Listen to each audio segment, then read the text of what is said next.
অনেক দিন হয়ে গেছে নিজের পছন্দ মতো কোনো তরকারি রান্না করা হয় না, তো আজকে ভাবলাম যে নিজের পছন্দ মতো একটা তরকারি রান্না করি, সেটা আমার অনেক পছন্দ। আজকে আমি রান্না করবো মুগ ডাল দিয়ে রুই মাছের মাথা দিয়ে, সেজন্য আজকে ভাবলাম এই রান্নাটা করি, যেরকম কথা এরকম কাজ করে ফেললাম। তো হ্যালো এভরিওয়ান, কী অবস্থা? আজকে সবাই ভালো আছেন? আমিও ভালো আছি। আজকে মুগ ডাল দিয়ে রুই মাছের মাথা দিয়ে মুড়িঘণ্ট করবো। জানি এই খাবারটা অনেকেই পছন্দ করেন আমার মতো, তাই না? তো আজকে যেরকম কোথায় সেরকম কাজ শুরু করে দিলাম। তো প্রথমে রুই মাছের মাথাটা ভালো করে ভেজে নেবো। দেখেন মাথাটা কীভাবে হাঁ করে রয়েছে, মানে মনে হয় ভাজতেছে, মানে আমাকে খাইয়ে ফেলাবে, রাগ করে রয়েছে আমার মনে হতো সেটা। তো যতই উল্টানোর চেষ্টা করে উল্টানো যাইতেছে না, তো ফাইনালি উল্টানো হয়ে গেছে। রুই মাছের মাথাটা যত ভালো করে ভাজা হবে রান্নাটা ততই মজা হবে, তরকারিটা অনেক মজা হবে। বিশ্বাস করেন রান্নাটা এত মজা হয়েছে যা বলার বাইরের। একটা জিনিস কি হয়েছে, আমার ঘরে গরম মশলা ছিল না, গরম মশলা দিতে মনে হয়, যেহেতু মাংস রান্না করার যতটুকু যা যা জিনিস লাগে সব কিছু এই মুড়ি ঘন্টতে দেওয়া লাগে, তাহলে তরকারিটা অনেক মজা হয়। কিন্তু আমার ঘরে কোনো গরম মশলা আসলো না, বা আমি একটা গরম মশলা পছন্দ করি না, সেজন্য দিতে পারি নাই। তারপর তরকারিটা অনেক মজা হয়েছে। তো ফাইনালি মাছের মাথাটা ভাজা হয়ে গেছে। জানি না মাছের মাথাটা কতটুকু দেখা যাইতেছে, মাছের মাথাটা অনেক বড়, 1.5 কেজির মতো। সেজন্য আজকে ভাবলাম যে এই কাজটা করে ফেলে। তো এখন পেঁয়াজগুলো ব্রাউন কালার করে ভেজে নিচ্ছি, মাছের যে তেলগুলো ছিল সেই তেলগুলোর ভিতরে।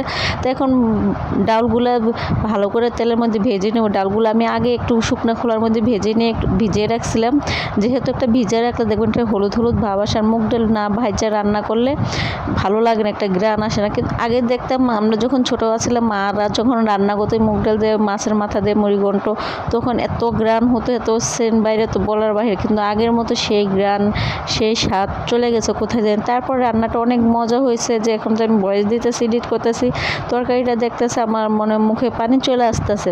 তো এখন ভালো করে ডালগুলো ভেজে নিয়েছি, আদা রসুন বাটা মরিচ সব কিছু পরিমাণ মতো দিয়েছি, পেঁয়াজ সব কিছু দিয়ে ভালো করে এখন পানি দিয়ে কষিয়ে নিব।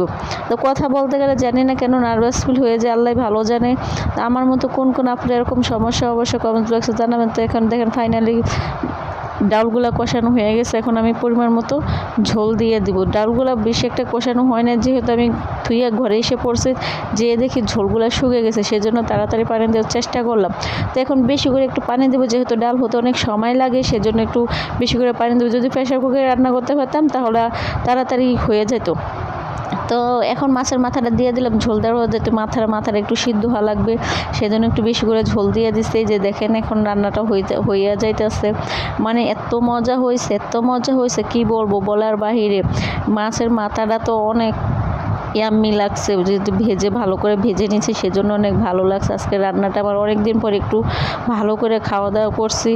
আর মানুষটার জন্য খাওয়ার সময় মানুষটার কথা মনে পড়েছে, যে সে তো এরকম রান্না খুবই পছন্দ করতো, কিছু হলেই এরকম রান্নাটা পছন্দ করতো, আমাকে বলতো। তা আজকে জানি না সেই মানুষটা কোথায় আছে, কিভাবে আছে, সেই ঠিকমতো খাওয়া দাওয়া করতেছে কিনা, নাকি আমার মতো সে টেনশন করে, নাকি টেনশন ছাড়া সে আমাকে ছাড়া অনেক ভালো আছে, আল্লাহ একমাত্র ভালো জান।